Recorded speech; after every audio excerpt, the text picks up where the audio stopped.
इस साल एग्जाम रमजान में लेकर आई कुछ ऐसी चीज सियासत में आने की इस साल एग्जाम रमजान में लेकर आई कुछ ऐसी चीज सियासत में आने की इस साल एग्जाम रमजान में लेकर आई कुछ ऐसी चीज सियासत में आने की इस साल एग्जाम रमजान में लेकर आई कुछ ऐसी चीज सियासत में आने की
Islamic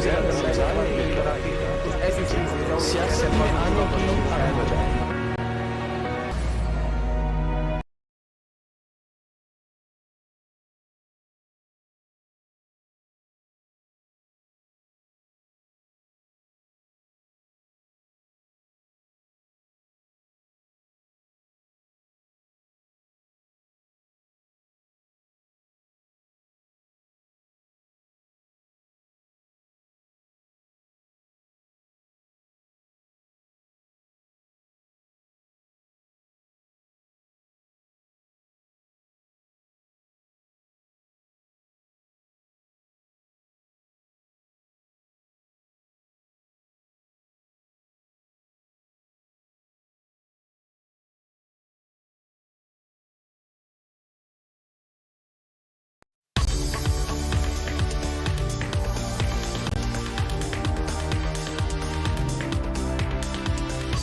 Islamic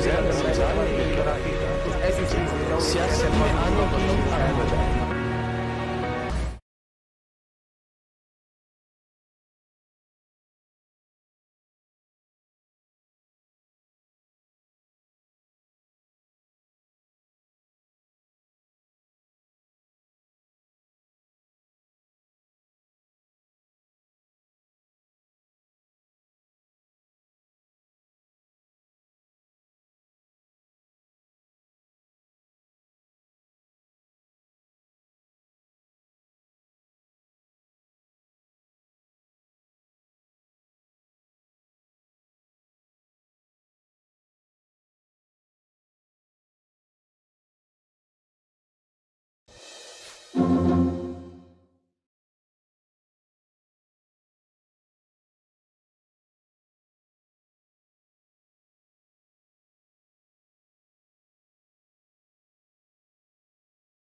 Time ticks on as climate rages. How far gone the days of grace? Time ticks on as climate rages. Enslaved to their ambitions. How far gone the days of grace? Shun the tears of poverty's face. Men enslaved to their ambitions. I tune my ears to what Shun they whisper. Shun the tears of poverty's face. Spreading lies and way of truth. I tune my ears to what they whisper. Approaching close to spreading lies and way of truth. The change we need. Approaching close to their judgment. The change we need. We gone asunder? Starts with you. Earthquakes, floods. How far have we gone asunder? Earthquakes, floods, and rolling thunder. Children dying without mothers, when no one show concern. We must unite and stand together, because the common enemy we face does not care for your religion, your social status, or your race. To those impacted, the crisis real, the sorrow, grief, and pain they feel. We do not have the time to fight. We must unite. We must rebuild.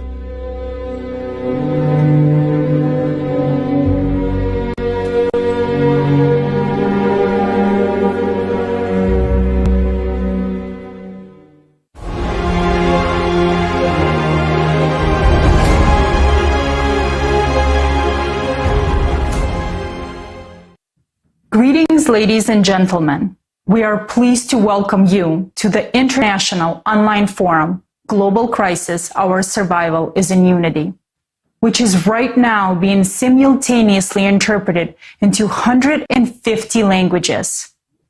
Today, you will learn why our days, the days of all humankind, are truly numbered. You've seen the countdown we showed you. This is the maximum time left for humankind. But we have even less time to do something about it and change the situation. At this forum, you will learn about all of this in detail. Today, we as humanity are balancing on the edge of life and death. And this is the fact. Climate. This monstrous Cerberus is devouring entire regions, and it can't get enough. Our planet is engulfed in terrible disasters, and their number is growing. Our houses are being destroyed by hurricanes and earthquakes. Entire cities are going underwater or are being burned down by fires.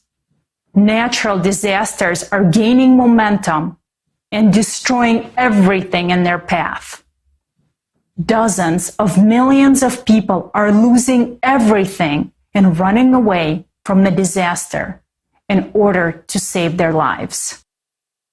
If we don't stop the Cerberus today, tomorrow it will devour us all. But what is humankind busy with in the meantime? We all live in the same building called the consumerist format. We are divided by floors, by separate rooms. We are divided by corridors and stairwells. We are forbidden to communicate with each other. We've been made to be afraid of our neighbors. We are taught not to respect each other.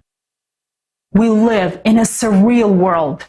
In this world, we've been taught not to see reality. Those who call white color black live higher. Those who call white color white live below. Here, we must believe only the television, but not our own eyes. Now, our building, our house is on fire. The first floors are on fire. The walls are burning, but no one is doing anything inside. We've been taught that someone decides something for us. But now, nobody decides anything for us. Our house is on fire, and we are in the middle of it. And the saddest thing is that many of us don't even know about it. And those who do refuse to believe it because there is no fire in their rooms yet. The fire is outside. Although those on the lower floors are already screaming. Those whom we've delegated control over this house are sitting on the rooftops and looking up at the sky. They don't care about all of us living in this house because they are above all of us. They're having their heads in the clouds. They think they're on top of the world. But this world is crumbling. Our house is really on fire. Today, we are going to tell you what is going on. Please be patient.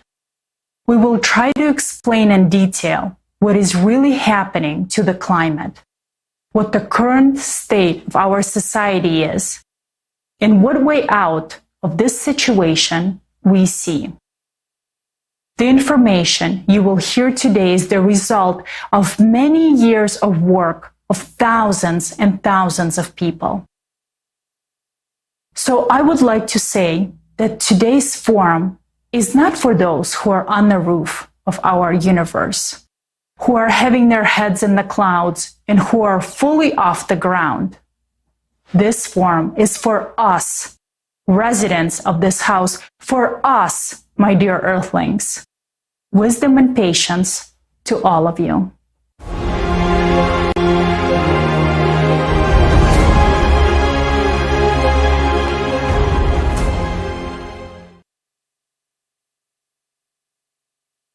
Hello, dear friends.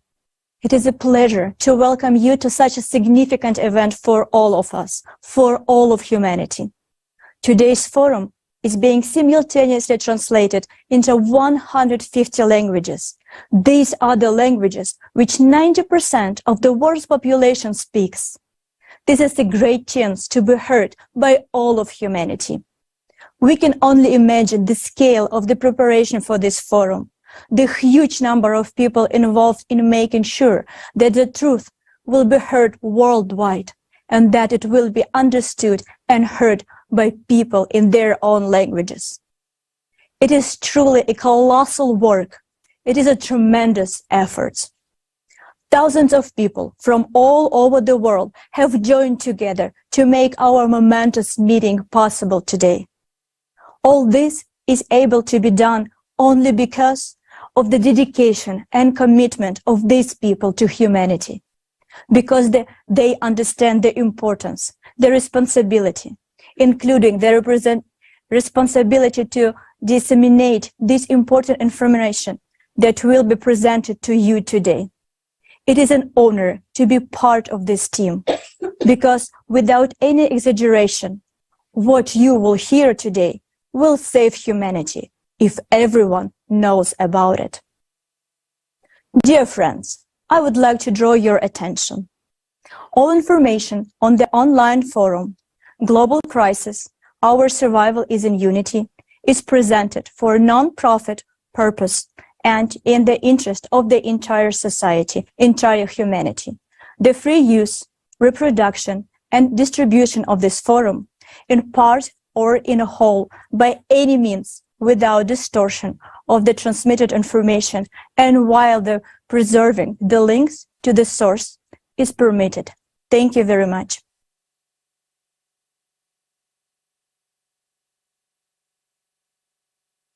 I want to express my sincere gratitude to the media partners of this forum.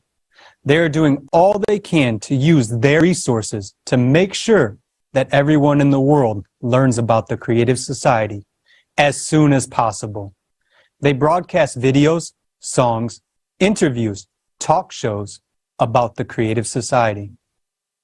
And some of them, right now, broadcasting this forum on their radio and TV stations and on their social media. We are grateful for what you are doing for all of humanity, and it is an honor to walk shoulder to shoulder with you in building the Creative Society.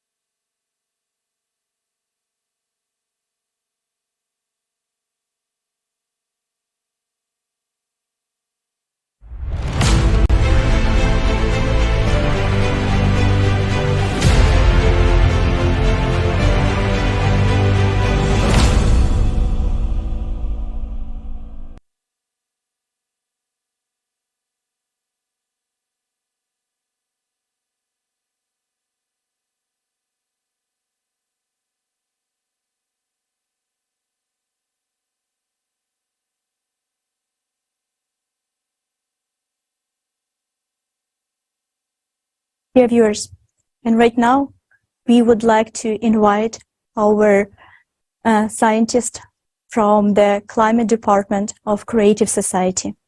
It is my honor to introduce you to Елизавета Kromova, geologist and geophysicist. Елизавета, the floor is yours. Здравствуйте, уважаемые участники форума. Greetings, dear participants and viewers of this forum. Today it's a great honor for us to present the work of hundreds of scientists and thousands of volunteers of the Creative Society Project. It is dedicated to the study of the true causes of climate change occurring on Earth today, which are not related to human activity. What we're going to narrate today in such a scale and exposition has never been presented anywhere before. This comprehensive scientific work has been carried out by our international team since 1996. It's been several decades already that scientists, experts, and volunteers from different countries have been involved in this interdisciplinary research. These are experts in geology, geophysics, volcanology, climatology, oceanology, astrophysics, and dozens of other fields. Those who study the planet's core, volcanoes, earthquakes, cosmic rays, and geological cycles. We've made accurate calculations, mathematical models, and analytical forecasts of the progression of climatic cataclysms that humanity will experience in the coming years. Excerpts from the current report were published in 2014, but the full information and our calculations were not revealed to the public, and later you will understand why.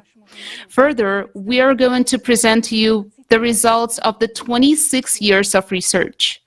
I want to draw your attention to the fact that we will present only the information and facts that you can double-check. For this purpose, we have deliberately used data from publicly available sources. We do not use the results of our sensors and measurements in today's report, so as not to frighten or spread panic. Today, we will rely only on the facts which are easily verifiable and publicly available. In today's report, we will raise three key questions. First, what is the true cause of the escalating climate disasters? Second, what will happen next? Third, what is the solution? Today, we're going to tell you what is out of the public eye. You will not hear this comprehensive information from official media sources or political reports. These facts are not just being withheld, they're being ignored as not to cause panic in society. We understand that, but at the same time, such silencing is dangerous because it creates the risk of inaction in solving vital issues. First, let's look at the current state of affairs regarding the climate situation in the world as of November 2022. I would like to give the floor to PhD Associate Professor Konstantin Rybachuk, an active participant of the Creative Society Project. He has been a reporter and presenter of the weekly climate breaking news for several years now, as well as a speaker of various conferences on climate monitoring and more. So now, he's going to speak about the progression of cataclysms around the world. Konstantin, the floor is yours.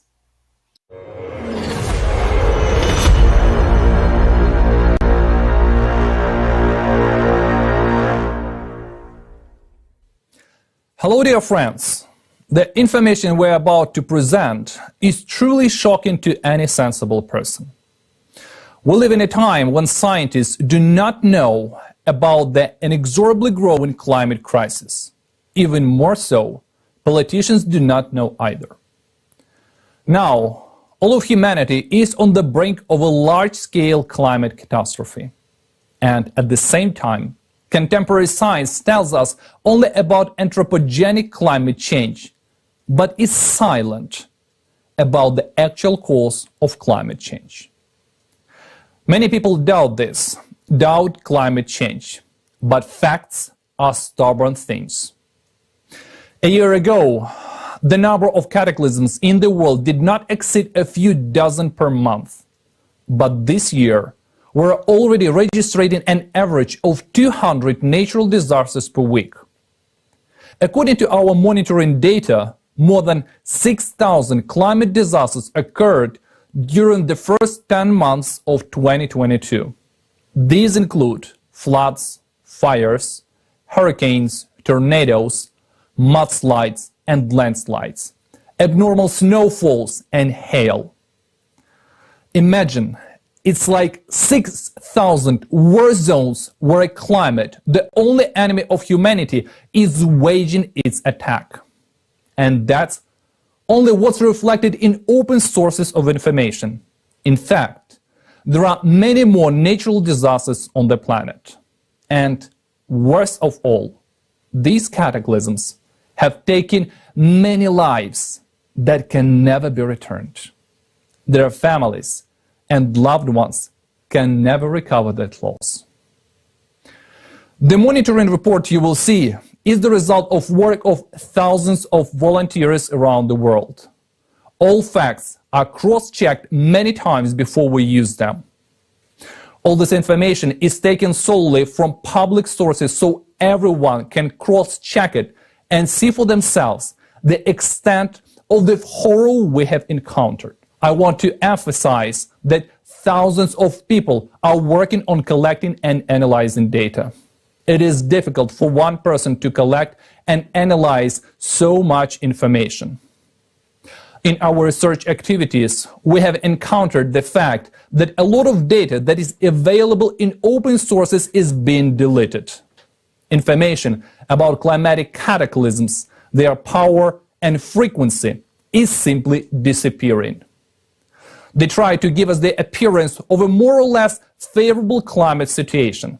At the same time, the statistics are more horrifying than ever before in the history of modern civilization. That is especially evident this year.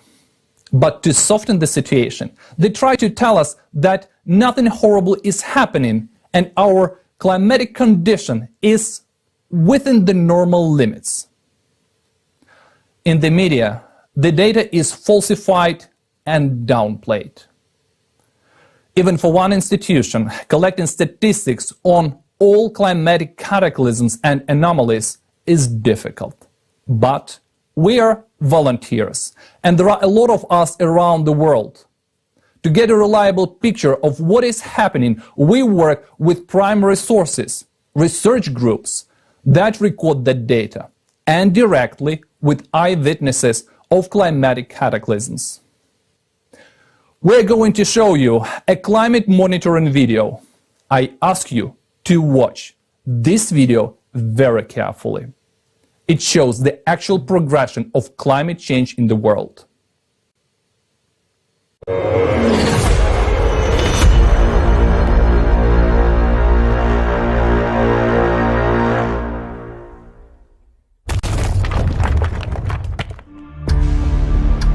USA, Taiwan, Kazakhstan. It's a true nightmare that's happened for the first time in my whole life. Bulgaria. It was as if a bomb had fallen.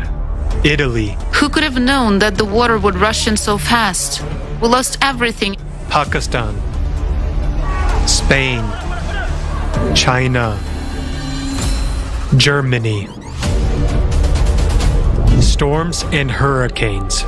Category 4 Hurricane Ian was the deadliest hurricane to hit Florida residents in the United States. Some cities were 90% destroyed by the storm surge, furious winds, and flooding. More than 1.5 million people had to leave their homes. According to preliminary estimates, the damage will exceed $100 billion. Passing Puerto Rico, Hurricane Fiona left several million people without electricity and drinking water. And this was at a time when it was unbearably hot and humid on the island. Fiona is the first Category 4 hurricane in history to move this far north. It reached eastern Canada, maintaining the strength of a Category 2 hurricane, and left an unprecedented path of destruction in the country. In recent years, tropical storms have begun to move further north and south from the equator. The world's megacities such as New York, Boston, Beijing, and Tokyo could soon be under their attack. Typhoon Noru was predicted to hit the Philippines as the equivalent of a Category 1 hurricane. But in just 6 hours, there was an explosive intensification to a Category 5 super typhoon, with wind gusts reaching 196 miles per hour. People did not have time to prepare for the impact of the natural disaster of such force. More than 900,000 people were affected, while the damage to agriculture exceeded 52 million. On the island of Corsica, France, the wind reached a speed of 224 kilometers per hour. During the storm, the fierce winds tore down power lines and trees were falling down like matchsticks. In Europe alone, the average annual number of storms has increased by almost 16.5 times since 2000. In the United States, the number of convective storms, the damage of which exceeds $1 billion, is growing unprecedentedly. Between 2000 and 2010, there were 34 of them, and in the next 11 years, there were already 95. In the southern hemisphere, storm intensification over recent decades has already reached levels projected to occur in the year 2080. Abnormal precipitation and flooding. The amount of abnormal rainfall is increasing all over the world. During 9.5 months of 2022, more than 36,000 daily precipitation records were registered on the planet.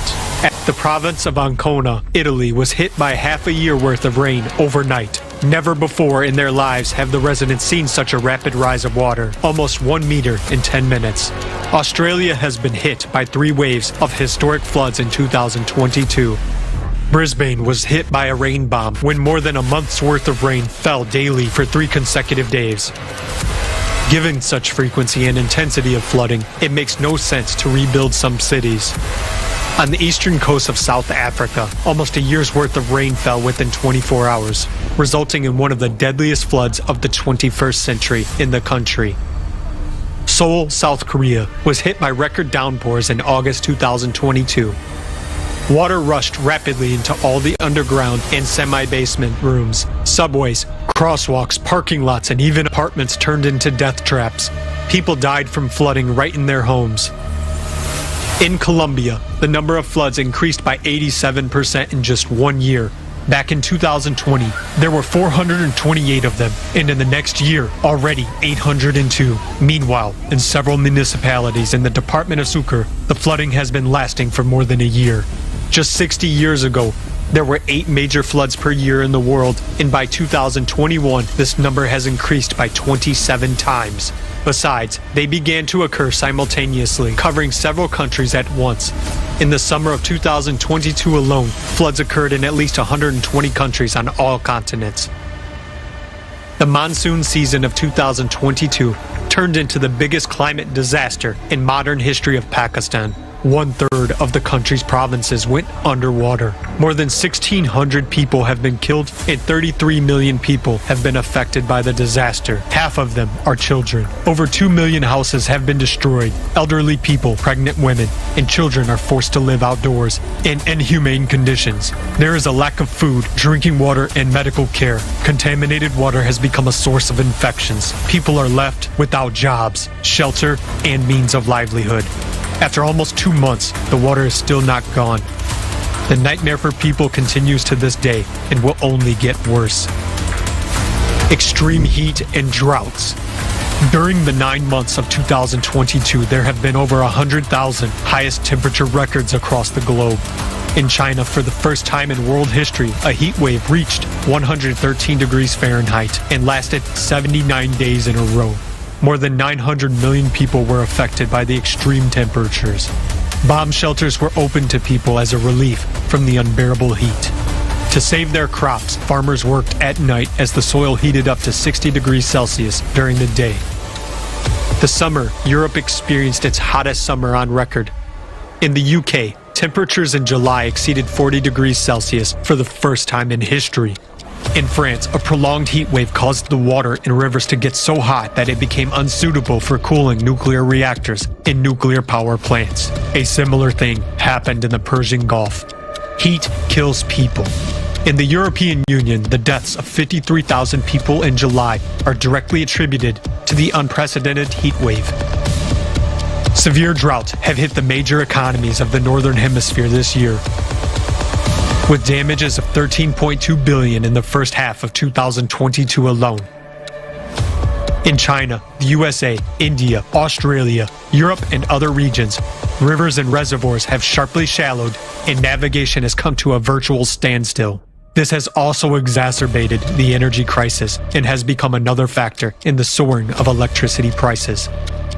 The drought has caused irreparable damage to agriculture, leading to an unprecedented rise in food prices.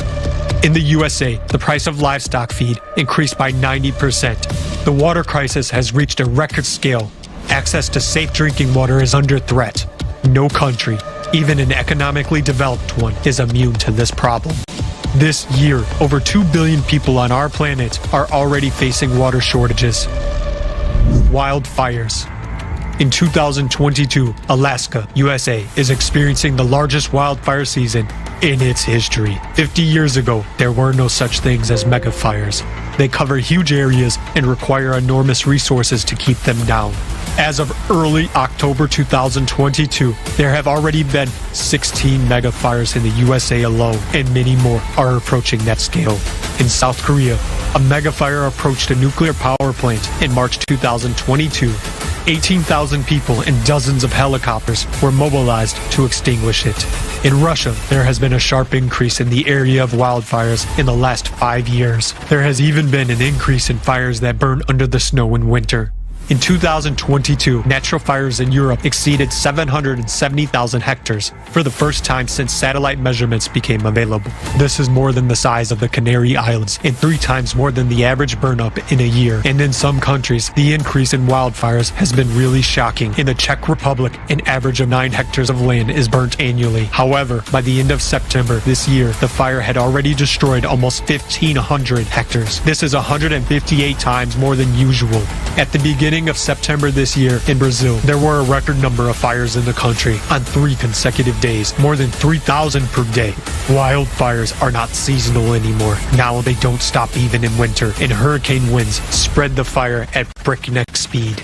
In the Algerian province of El Taref, winds of over 55 miles per hour caused the flames to spread in a matter of minutes, leaving no chance for people to escape. Fires are occurring in places where they have almost never been before. Central Europe, the rainforests of South America, and even the Arctic are burning. Today, single cataclysms already occur very rarely. There goes an entire cascade of disasters, one involving the other. And this interconnection intensifies the devastation and takes more and more human lives. Even economically developed countries cannot restore their climatically ravaged territories for years. More and more regions are becoming uninhabitable. What was predicted for the year 2100 is already happening right before our eyes today. In 2022, there has been an unprecedented leap in the power and the amount of natural disasters, and judging by the progression, they will continue to increase at record speed. In order for humankind to survive, urgent, extraordinary action is needed. Meanwhile, we have very little time left.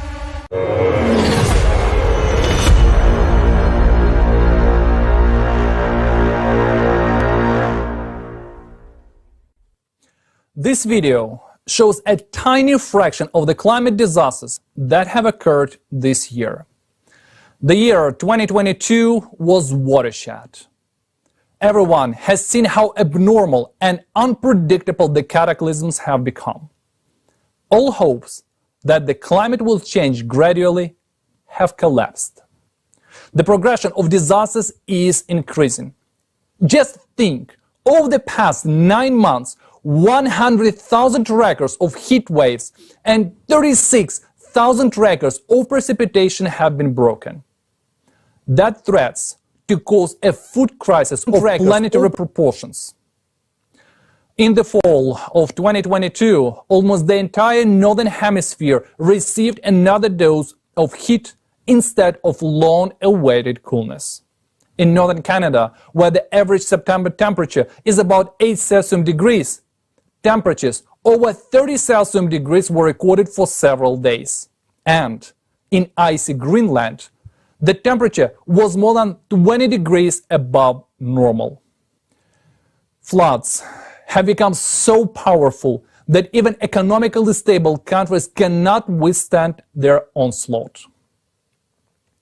While last year floods of the century were recorded, this year floods of the millennium are occurring everywhere. These are floods that occur with a probability of once in 1,000 years. Such a climate catastrophe hit northeastern Brazil in spring of 2022. And in the summer, as many as 5 of these millennium floods occurred in less than 1 month in the United States.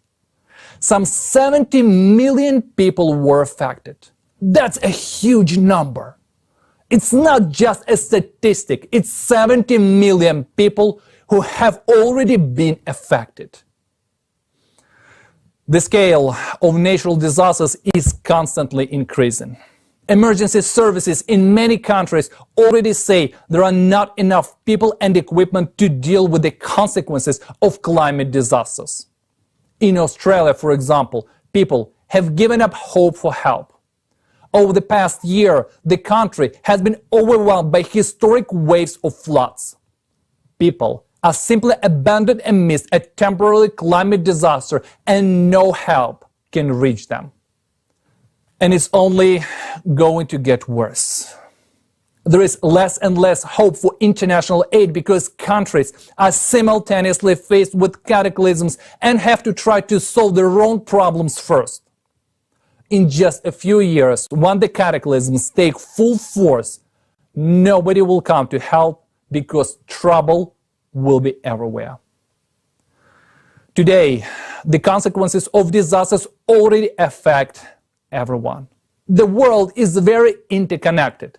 Flooded or scorched fields in one part of the planet mean a massive increase in food prices or famine in another. The media shows us the disaster itself, but they don't show what happens to people afterward. A cataclysm can last for hours or even minutes, but people are left to cope with aftermath for years. Do you think this is the case only in developing countries? It's been a year since the deadly flooding in Europe in July 2021, and many of those affected are still unable to return to their homes. In technologically advanced Japan, hundreds of people still live in temporary housing 3 years after Typhoon Hagibis. In the United States, after the terrible tornado that hit Kentucky in December 2021, people are still not back in their homes. And there are countless examples of this. We're all vulnerable to the elements. Millions of people lose their homes and everything they own. Everything we have accumulated throughout our lives vanishes in an instant, irrevocably. Dry clothes, a piece of bread, or a sip of water are what becomes most precious. And if you are lucky enough to survive, the most you can count on is a place in a refugee camp. Yes, losing your possessions is not the worst of evils. Many survivors lose family and friends. We can restore everything except lost human life. Cataclysms are escalating and we have no way of coping with them. Existing programs to combat climate change do not work. Over the past 20 years, the situation on the planet has worsened catastrophically and climate disasters continue to increase. And today, when we need to study the real causes of climate change, we as humanity do nothing to understand the cause of growing cataclysms. We waste time and trillions of dollars on an only false theory of anthropogenic climate change and do nothing. It's simply a suicide. We watch our world crumble. We hope that we need to be patient and wait it out and everything will return to normal. It won't. Our world will never be the same again. If we continue to do nothing, tomorrow the elements will destroy our life and it will be too late to do anything about it. Now the search for salvation from a planetary climate catastrophe must become the most critical task for mankind, and all of the society's resources must be devoted to it.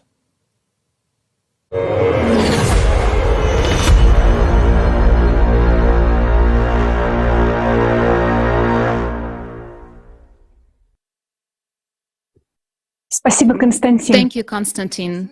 Thank you to the entire monitoring team for your dedicated work in collecting and analyzing the terrifying trends of the escalating disasters. And today, we're deeply honored to present the work of our interdisciplinary team. I'm pleased to introduce you the speakers who will share with you today the results of our research, which has been conducted by hundreds of scientists and thousands of volunteers since 1996. Anastasia Pashigreva, New Technologies Development Scientist, PhD in Chemistry, USA. Anastasia coordinates the area of research on functional and chemical changes in the atmosphere. In the context of the Creative Society project, she interacts with the scientific community. She has conducted dozens of interviews with experts from different fields. Anastasia is also part of the research team that studies the growing seismic activity on the planet. David Kruger, Creative Society project participant, geographer, Germany. By his profession, David knows well the geosystems of our planet and the natural phenomena that occurs in it. John N., Creative Society project participant, expert in the development and commercialization of new technologies in the fields of energy, chemical processes, and natural sciences, USA. John earned an MBA, a PhD in chemical engineering at Technical University of Munich, and a master's degree at the University of California, Berkeley. As a result of our research, we have come to a very well-reasoned understanding that the cause of climate change is not the increase in the anthropogenic CO2. The problem is not only that the temperatures on the planet are currently rising, but there is also an increase in the number of anomalies deep in the planet's interior. Therefore, the reason for the increase in disasters is something else.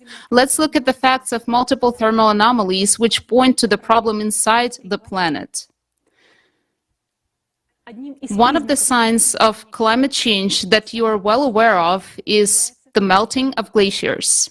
It is now well established that the glaciers of Antarctica and Greenland are melting from below.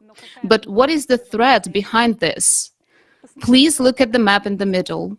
The red color here indicates the area where Antarctica has lost most of its ice since 2003. As you can clearly see on the map, this is only West Antarctica. Why is only West Antarctica melting from global warming? Geologists are well aware that West Antarctica is a relatively young continent with a thin crust. On the map to the left, you can see yellow and red areas showing the thin crust. The eastern part is represented by a thick, massive plate. Please pay attention to the right side of the tectonic map. You can see how West and East Antarctica differ. Volcanologists know well that Antarctica is also an active volcanic region. Today, more than 140 volcanoes have already been discovered under its ice. Take a closer look. Where are all these volcanoes? They're located exactly in West Antarctica, and most of them are located exactly where the glaciers are melting. You may have heard that there are two glaciers in Antarctica that are melting the most. They are Pine Island and Thwaites. You can see them marked with red arrows on the map to the left. Glaciologists call them doomsday glaciers. Multiple studies in recent years indicate that there is increased heat flow beneath these glaciers from the subsurface. Some scientists who advocate the CO2 theory claim that it is allegedly humans who heat the water which flows under the glacier and melts it down there. This is totally absurd. Think yourselves, what is more likely to heat the deep waters beneath a glacier? CO2 emissions that occur thousands of miles away from a glacier, or a volcano located directly beneath it? In fact, it is much scarier than that. Note when the intense melting of Antarctic glaciers began. That happened in 1995. Remember this year. Today we'll hear a lot about it. Since 1995, Antarctica's ice melt rate has increased by 65%. The question arises, why did the intensive melting of glaciers start exactly in our time? NASA seismologists have discovered a huge Mary Bird magma chamber under West Antarctica. The increased heat flow from the Earth's interior comes exactly from there and activates volcanoes. In the diagram to the left, you can see this magma chamber marked in red. Despite the fact that magma chamber has been there for millions of years, in 1995, for an inexplicable reason, it became active, which led to an increase in volcanic activity and intensive melting of the glaciers in West Antarctica.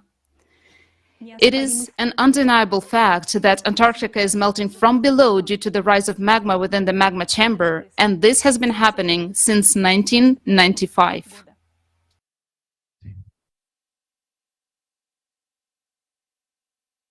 Right next to West Antarctica is another heat anomaly area. Oceanographers from Germany have found that in the Weddell Sea off the coast of West Antarctica, at a depth of more than 2,000 meters, the water has warmed up 5 times faster than at the surface, whereas the upper 700 meters of water column has hardly heated at all. This is another fact showing that the heating is coming from below, from the depth. In the graph on the bottom right, you can see how significantly the temperature has been increasing since 1995. Just imagine how much water it takes to warm up icy waters of the Antarctic Sea. The Weddell Sea is bounded on all sides by volcanic structure features that are currently showing anomalous activity. And the Bransfield Strait area is currently the most seismically active in the world. Look, it is marked on the map with a red arrow. Further in the report, you will hear more about the 85,000 earthquakes that occurred here within only 6 months in 2020. For comparison, before 1995, there were no more than 15,000 earthquakes per year around the entire Earth. This indicates that magma is reactively rising in the Bransfield Strait area, thus triggering earthquakes. It is only 5 kilometers away from breaking through. You see that the Weddell Sea, just like the entire West Antarctica, has also been heating up since 1995. And this is also due to the magma ascent, which is accompanied by an extreme increase in the number of earthquakes. Any sane person would understand that humans cannot influence seismic activity at the bottom of the ocean in any way, all the more so in Antarctica. You will be surprised, but similar processes are taking place now in the central part of Greenland. So where does the increase in heat flow under Greenland come from? Let's take a look at the video.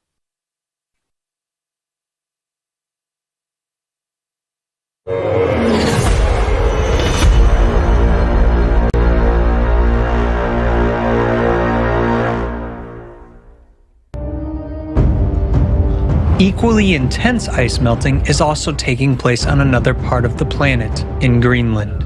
Research conducted in October 2020 showed that Greenland's ice is now melting faster than ever before in the past 12,000 years. In 2019 alone, Greenland's ice sheet lost the most ice in recorded history, 600 billion tons. It is also surprising that giant lakes appear under the surface of the glacier, which is actually 1.5 kilometers thick. As of today, we already know about 6 dozen subglacial lakes of Greenland. The temperature of the ice surrounding them is around minus 28 degrees Celsius. But these lakes do not freeze. Why? Several research groups of scientists joined in the effort to find an answer to this very question.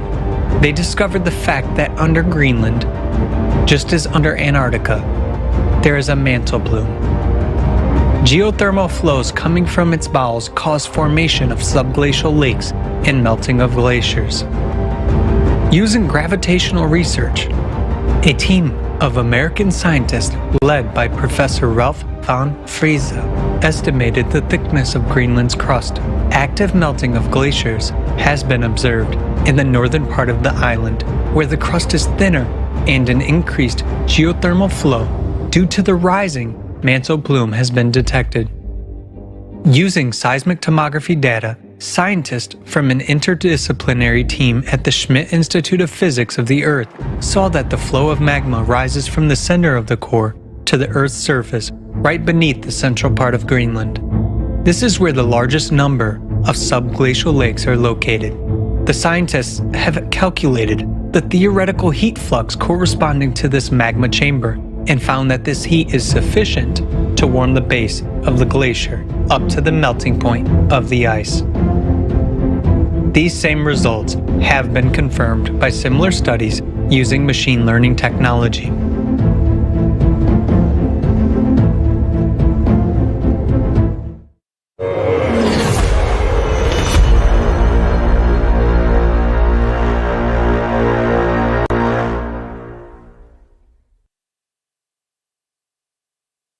Now, you know that the increased melting of Greenland is also due to the rise of magma in the magma chamber.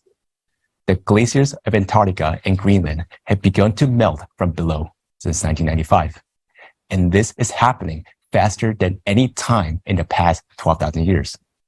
This suggests that there hasn't been such an intense rise in magma over a period of 12,000 years. But as it turns out, exactly this period of 12,000 years is of enormous importance. Next, you will learn why magma in magma chambers has begun to behave so strangely, how this threatens humankind, and when this will happen. In addition to melting glaciers, significant thermal anomalies have also been observed in the ocean. Where does the ocean get heated the most? As you can see on the map, of the averaged model of ocean water heating, the ocean water gets heated the most in the area of the Greenland tectonic zone, that is, in the area of the ascending magma chamber. But what is another key process occurring in this part of the ocean? It is in this area that an extremely abnormal process has started in recent decades, the shutdown of the Gulf Stream.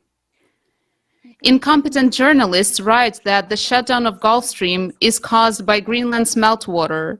However, according to the calculations of oceanographers, the Gulf Stream is 20 times stronger than the oncoming cold stream of meltwater. This flow of cold water can be compared to a spit against a waterfall. So what kind of impact can we talk about? In May 2010, there was a short-term shutdown of the Gulf Stream. Why? Geologist James Camis has deducted a chain of correlations on how the Gulf Stream shutdown is linked to changes in the planet's interior.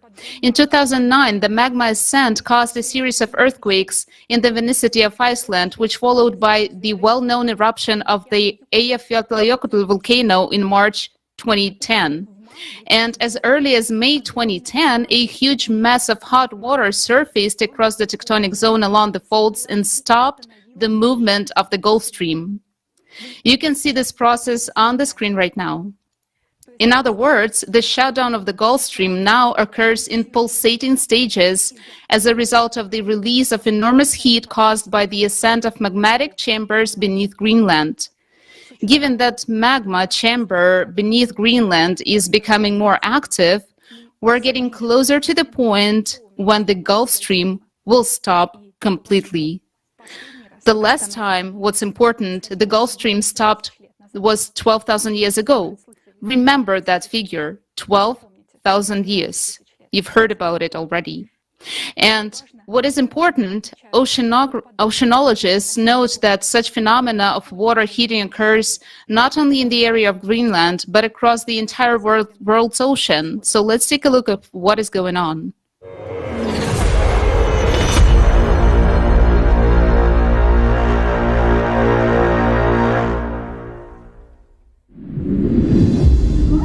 The ocean is the source of life for the entire planet, and for us, humans. But it ceases to be the source of life. It is about to become the source of our death. Just think about it. Ocean warming has increased by 450% in just 30 years. According to scientific estimations, for the ocean to heat up at today's rate, it would take as much energy as would be released if 7 atomic bombs dropped on Hiroshima would explode every second for a year. The direst fact is that the ocean is heating not only on the surface, but also at depth. A team of US researchers has found that the average depths of the ocean warmed 15 times faster over the past 60 years than they had been warming over the previous 10,000 years. And this progression is accelerating every year. At the moment, science has no explanation where this amount of heat comes from. The only theories being considered are that the oceans are warming from the sun and from human emissions of the greenhouse gas CO2. But they can only explain heating of the upper layers of the ocean to a depth of up to 200 meters, because sun rays do not penetrate deeper. The water can be maximally heated by the sun up to 700 meters as a result of agitation. How can we explain the numerous facts of warming of the deep ocean layers? Think about it. How much energy does it take to heat such a volume of water as the world's oceans? We already see examples of such anomalous heating everywhere, not only on the bottom, but also on the surface. At the end of 2013, a huge area of unusually warm ocean water, about 1/3 the size of the United States, formed in the Gulf of Alaska, and it began to spread. The water temperature in many places exceeded the norm by 5 to 6 degrees Celsius. National Geographic dubbed it the blob that cooked the Pacific. Nick Bond, state climatologist for Washington, named this phenomenon the blob. The appearance of such anomalies began to suddenly become more frequent. There is something common that unites the places of formation of all these blobs. These are geologically active regions with a young, thin crust, with active underwater volcanoes, cracks, and deep crustal fractures. These are places of the most active output of hot and fluid magma. The ocean is called the kitchen of weather. The warming of its waters already enhances catastrophic typhoons and hurricanes, which annually claim thousands of human lives. The unprecedented heating of the ocean suggests that the ocean is already exhausting its ability to contain the energy trying to escape from the bowels of the earth. And when magma reaches the denser and thicker rocks of the continental crust, which on average is 2 to 3 times thicker than the oceanic crust, then the processes of cascading eruptions of land volcanoes will begin, and it will be too late to stop this process or to seek salvation.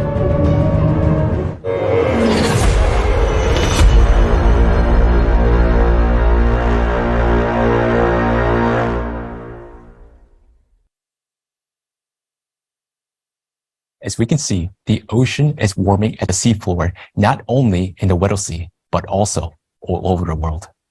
Even the mid-depth are warming, while huge volumes of heated water, the so-called blobs, are rising to the surface. Note that such huge blobs of hot water have been appearing more and more frequently since 1995. Look at the bottom right graph. Obviously, no human emissions are capable of heating up the ocean as much as 5 to 7 degrees Celsius over such a short period of time, all the more so only in local areas. In light of this, the theory that anthropogenic emissions warm the oceans sounds ridiculous.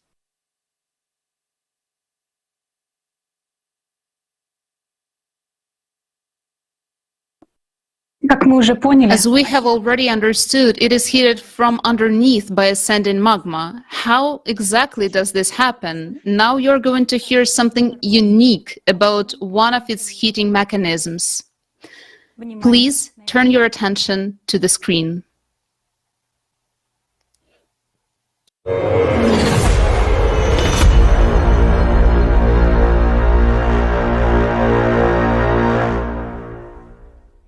Think about it. How much energy does it take to heat such a volume of water as the world's oceans? That would require a colossal heat source. The energy required to heat it equals the energy of all the nuclear reserves on Earth multiplied by 3. What could heat the ocean from below like a pot on a burner so significantly? Let's dive to the ocean floor and see what sources of powerful heat are out there. As we plunge, we discover giant mountains at the bottom, volcanoes, 75% of all Earth eruptions occur from underwater volcanoes.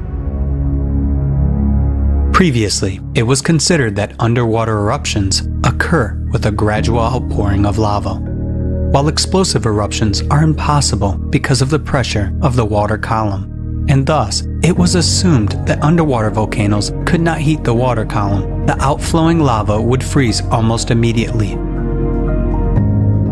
However, recent research is changing our understanding of the mechanism of underwater eruptions. What is the mechanism of such an eruption? The pressure of the magma ranges from 10 to 30,000 bars, but the pressure of the water column in the deepest parts of the ocean is only 1,000 bars. And as soon as there is an abrupt burst of magma, the water boils up and the H2O molecules decompose into hydrogen and oxygen. This creates a gas-water cavity like a bubble with an internal pressure of hundreds or thousands of bars. And this bubble neutralizes the pressure of the water column. This is a complex physical and chemical process that can be compared to the flight of a hypersonic airplane at maximum speeds. The plasma ejected in front of its prow neutralizes the molecular resistance of the air, making the plane fly almost as if it were weightless. The combustion of oxygen and hydrogen creates the same effect in the path of the magma, resulting in explosive eruptions. The existence of such explosive eruptions is confirmed by the discovery of researchers from Leeds. They studied kilometers of fields of tephra, meaning settled volcanic ash, at the bottom of the Pacific Ocean near the Juan de Fuca Plate. A mathematical model showed that such plumes could only be formed by a massive explosive eruption. In addition to the spread of heat, volcanoes during explosions burst out of hydrotherms, hot jets of water. Studies have shown that the volumes of ejected boiling water can be tremendous, about 40 million Olympic swimming pools, and they are quickly formed during eruptions. The contribution of explosive eruptions to ocean heating is confirmed by Bernd Zemanowski from Julius Maximilian University in Bavaria. With submarine lava eruptions, the thermal equilibrium currents in the oceans are disrupted locally or even globally. However, given the size of the ocean, the energy of even such strong underwater eruptions is not enough to heat it up. Since active volcanoes are not located everywhere, and their eruptions are occasional. Why, then, has the ocean heated up so much over the past 30 years?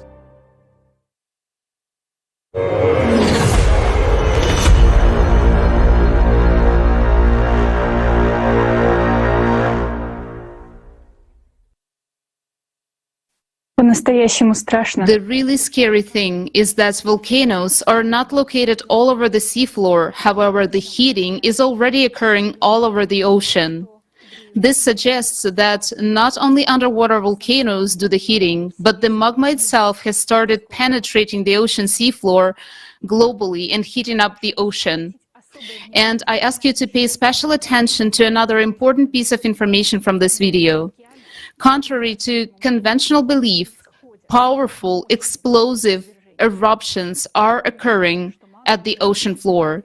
Take a note of the fact that magma can suddenly penetrate the seafloor and form a bubble that can negate the pressure of the water column, and thus conditions are created for a powerful explosion at the ocean floor. This is a very important point, and further you will realize why. The heating of the ocean has been going since 1995.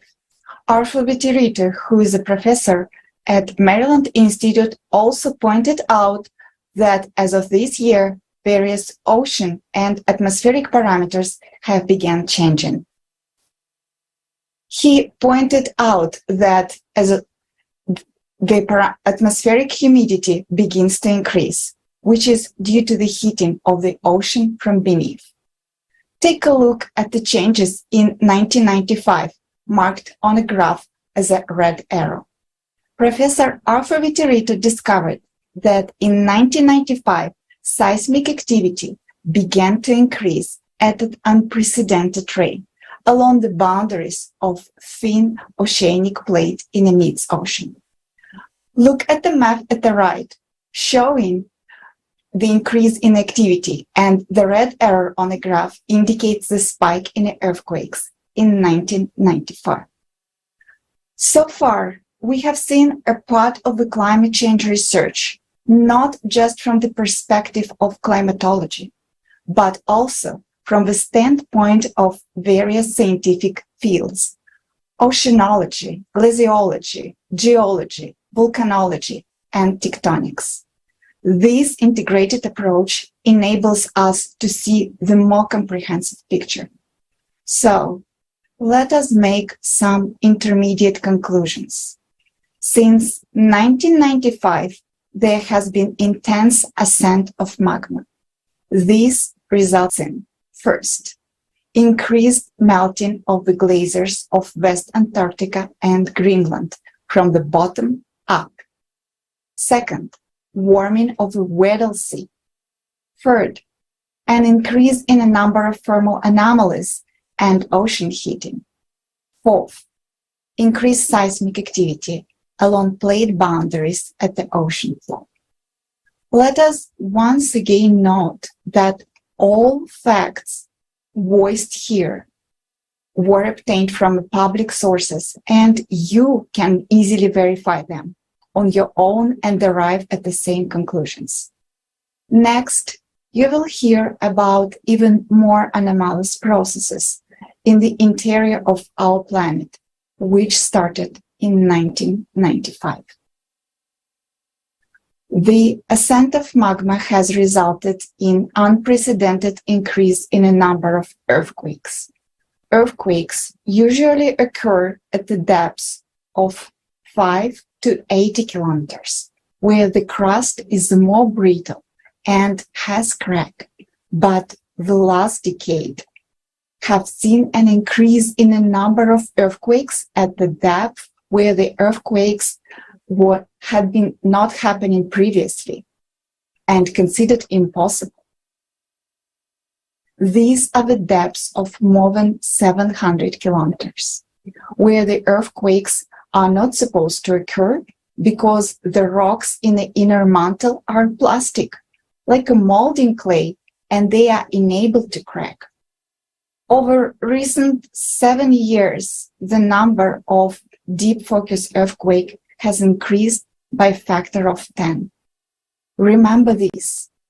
So why do earthquakes occur at such depth where they have never been occurred before? You will learn about this from the report later today. The highest number of the deep focus earthquakes is observed in the area where Honga Tonga Honga Ha'apai volcano erupted in January 22. Look, it is marked with a red arrow on the map, and the worst part it is that it's just outside the Mariana Trench, which has the thinnest oceanic crust, a mere 5 kilometers. This is an important fact. Please take a note of that as well. Seismic activity is increasing both on the ocean floor and on the land. Earthquakes are emerging even in the regions where they have never seen before. The number of earthquakes, their magnitude, and energy are increasing. Note that in 1995, the first distinct rise of the earthquakes took place. Look at the map in front of you. It depicts the earthquakes before and after 1995. You can see the fact that earthquakes began to expand away from the edges of plate and occur in a new territory. It is important to emphasize that the recorded growth of the seismic activity over past 30 years has nothing to do with the number of seismic sensors on the planet. Look at the graph. The black dots continuously show the events started to be registered around the planet, which indicates that the observation network is very dense. by 1973, the number of installed seismic stations around the world had already been sufficient to record all earthquakes of magnitude 4 or greater, regardless where they occurred. Let's see what it means for us, people.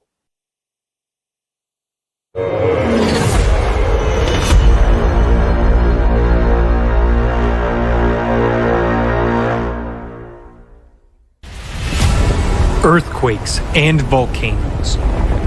The power of the Earth's interior manifests itself unpredictably on the surface, causing colossal damage and destroying all life around. In the recent years, these emissions of planetary energy have been growing exponentially in gigantic leaps. Something inexplicable has started to happen. In 2015, a record-breaking earthquake was registered near Japan at a depth of 751 kilometers. This had never been seen before, and indeed was considered impossible by the scientific community. Earthquakes were thought to occur only in the Earth's crust and upper mantle when blocks of lithospheric plates break and shift. At great depths, matter is more malleable and does not behave like brittle glass, but rather like plasticine. There is nothing breakable there, but earthquakes do happen, and that is a fact. The horrible part is that their number and magnitude are increasing.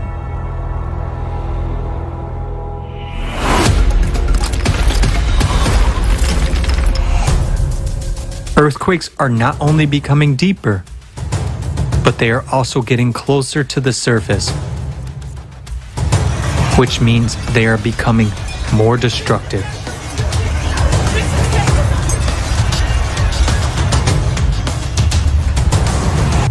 Today, more and more of them are concentrated at a depth of about 10 kilometers.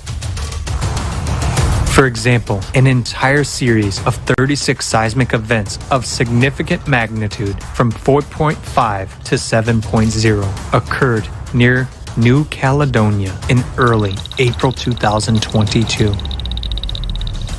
Just one earthquake of similar magnitude and depth in August 2021 in Haiti caused fatal damage and killed more than 2,200 people. The deadly threat is increasingly rising to the surface of the Earth. Right before our eyes, cracks are appearing and faults are being activated. The ground is literally crumbling beneath our feet, swallowing whole houses. Faults have been activated in the USA, Kenya, Iceland, Turkey, China, Lake Baikal, and other regions. Each of them can cause enormous damage. It is an abyss opening underfoot. The number of observed earthquake swarms, that is, of clusters of rhythmic shocks, is increasing on the planet. A swarm is characterized by almost similar magnitudes of seismic events that occur at short intervals in a local area. The number of seismic events in individual earthquake swarms has increased from a few or few dozens to hundreds and sometimes thousands. Their magnitude and duration have increased. This is due to the intrusion of magma and hot gases into the microcracks of rocks. Swarms are now being recorded not only in fault zones and near volcanoes, but also in more quiet regions. The Palghar region of India, located in a quiet continental region, began swarming with earthquakes in September 2018 and continues to this day. In just 2 years, about 5,000 earthquakes of a magnitude up to 3.8 occurred within a small area.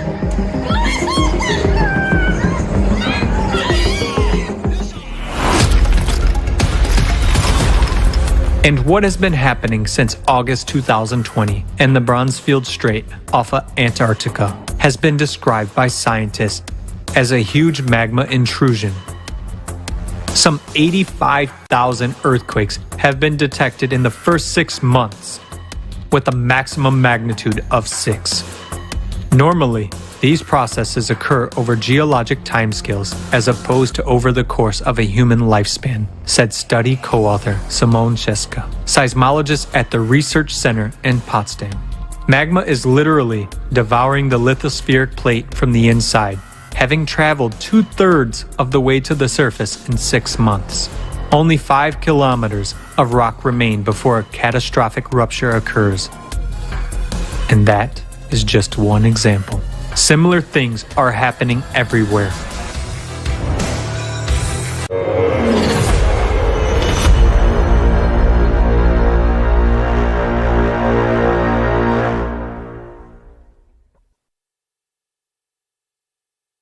The way the seismic activity is rapidly increasing these days is a catastrophe. But the most absurd thing is that seismic agencies, international seismic databases, are now trying to conceal the fact that the number and magnitude of earthquakes is increasing. Until 2014, earthquake trends for major international databases were the same. And now, watch closely. Look at the graph. How did the curves start to behave after 2014? We see a complete discrepancy in the data from different seismic databases. What happened? This graph shows the total number of all unique earthquakes from different databases. You can see from different color bars that until 2014, the databases registered the same set of earthquakes. But since 2015, they have started to register different sets of earthquakes, chaotically, regardless of the region. Simply put, they began to put all events into different baskets. Scientists use a particular database, relying on its validity, and as a result, they see no real increase in seismic activity and rely on incomplete data in their studies. The largest correction was made to the records of seismic events with the magnitudes from 3 to 4. Look in the graph to the left. You can see that a chunk of data for small magnitudes is missing. Can you believe that Indonesia, one of the most seismically active regions, has stopped having small magnitude earthquakes? Their number has dropped from 3,500 to 8. And there are many more such examples of data distortion and underreporting of magnitudes. In reality, there are much stronger earthquakes taking place now than we're told.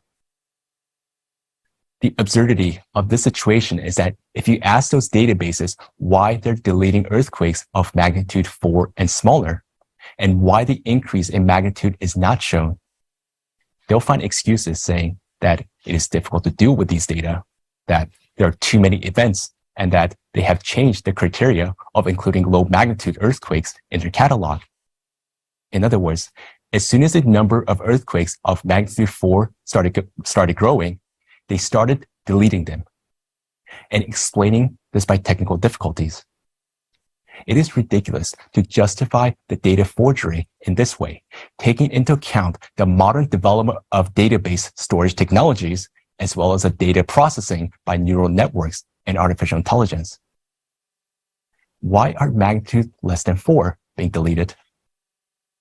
Because they reflect the process of magma ascent most clearly. Prior to eruption, seismic activity often starts increasing. And all facts indicate, however, that in the near future, we should expect a significant increase in seismic events of higher magnitude. The real increase in seismic activity on the planet looks like this.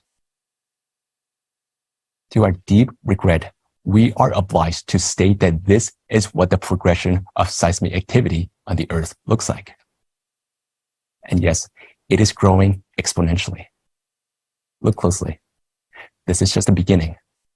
Further in the report, we will show you how events will unfold according to the mathematical model. It is important to note that if you just search for the first seismic trend on the graph on the internet, it will very likely come from only one database, so it will not show you the actual dynamics. But the most shocking thing is that nobody even compares the earthquake database from different databases. Nobody, conducts a truly global study and monitoring of the actual seismicity on the planet. Isn't that absurd? That's why we started analyzing the data ourselves. You can download the seismic databases yourselves and verify the information, and you too will see the scam taking place. We don't judge them. We understand that they resort to such methods because they see no way out and don't want to sow panic among people. But how can we call those who do this true scientists? And now, let's examine one clear metaphor to help us understand what's going on in the world today. Thank you so much, John. Yes, indeed, manipulation of information occurs not only with scientific data, but also in the media. Two opposing theories of climate change can be found today. The first one is that the climate change is the result of anthropogenic CO2 emissions. And the second is that the climate is not changing at all. There are mass media outlets that support one theory or another by promoting it. But the truth is that both theories are sponsored by the same sources, whether the media in both cases are owned by the same masters of manipulation. We are supposedly given a choice, given two hypotheses, but they are equally irrelevant to reality. There is a mass mind